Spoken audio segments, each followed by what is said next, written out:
fight fans? Islam Makhachev had come out, I believe it was a couple days ago. I don't know if it was a tweet. I believe it was a tweet. And he asked himself, or he asked a question to his audience, what's next? Or who's next? And, of course, you had your few fellow fighters make their voice, had their voices be heard. And you had, of course, Volkanovski raise his hand, definitely wants to run it back, which definitely should happen, whether it be next or down the line. But that's a fight that definitely earns a second go around. How close that was and how competitive that was, and what a great debate that we constantly have to this day as far as who deserves pound for pound number one, who should have got the nod in that fight, this is that, and of course all the controversy after the fight, after the fact.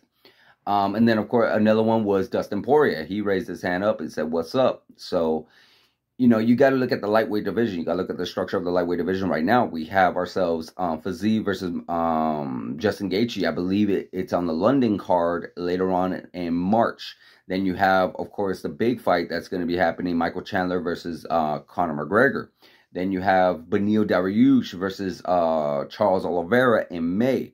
So, yeah, you have the guy raising his hand up, Dustin Poirier, who just so happens to be ready to go. He had a great fight with Michael Chandler, I believe, back in November. He won that fight, but it was a great back-and-forth war.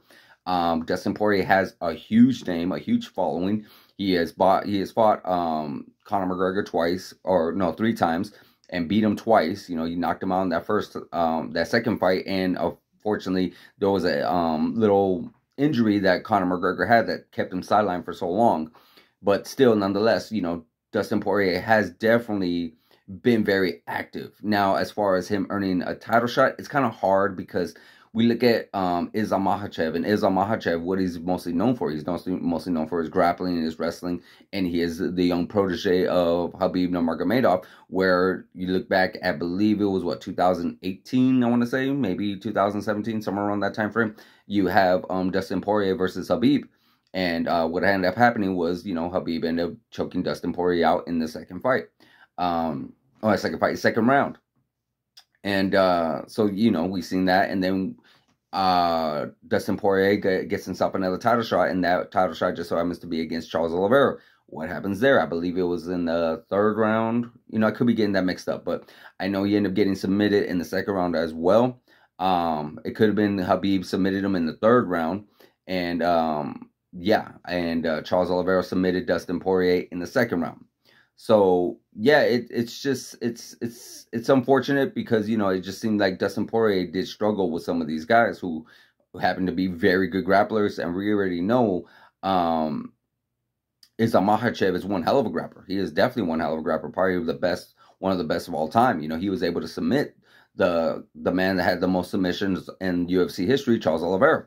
So it's like, we want to see that. Sure. Has he earned a title shot? Sure. Does he have a name? Sure. Absolutely. Again, Dustin Poirier, he is definitely one hell of a fighter. But how many title shots can you give him? It's a little bit of it's a little bit bittersweet, I guess you could say, where it's like, hey, you know what? He's definitely earned it. I see why he's lost multiple times. And yes, we look at the opponent. It's not a great stylistic matchup for Dustin. We don't see Dustin doing super well. But at the end of the day, he has earned a shot. He has definitely fought his heart off. He has definitely always brings in the action. He is definitely a big name. So yeah, if Islam Makhachev wants to stay busy, and he is ready to go sometime in June, then, or maybe even International Fight Week, then yeah, I don't see why not. I definitely do not see why not. You could give Dustin Poirier that fight. Or possibly the winner of Justin Gaethje versus Fiziev, or maybe even wait a little longer and we give ourselves Beneil Dariush versus Charles Oliveira, the winner of that. If Beneil definitely wins, if he wins, that's a fight that I know a lot of people are hoping to see. Beneil Dariush versus Islam Makhachev, where Beneil is just one hell of a grappler himself in his own right. So it will be definitely a very interesting fight if those two ever lock up and get into the octagon together. So I'm not sure. We're not sure 100% where everything goes. I know Volkanovski wants another shot at that, but I feel like he has some little unfinished business to do at featherweight. He has one hell of a fighter in Yair Rodriguez, so that would definitely keep him busy. And maybe at the end of the year we could get that fight again. Who knows? Or maybe in the beginning of next year, just like maybe next February or something like that, to around that time frame, we could possibly get that fight again. But we never know.